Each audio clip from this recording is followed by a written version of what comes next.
Hello, good evening mga ka-players, mga kasangga sa bola.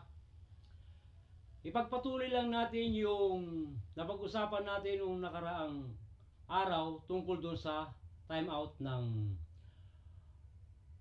less than 2 minutes o more than 2 minutes ng fourth quarter. Ang Team A, si A1 attempt for goal or shoot. Dito naman yung sa transition na ang sumusuporta rito ay Article 18.2.8 na ang pwede na mag-time out ang nasyutan. So ang Team A nasyutan ng Team B, sila lang ang magta-time out. Ngayon, pag sinabi ng Team B na sila ang magta-time out, bibigay sila kagad yung time out, priority sila lang na mag-time out.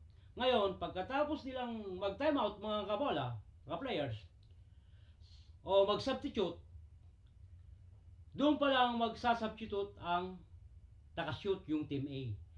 So, sana mga kabola, ka-players, may konti tayong natutunan tungkol dito sa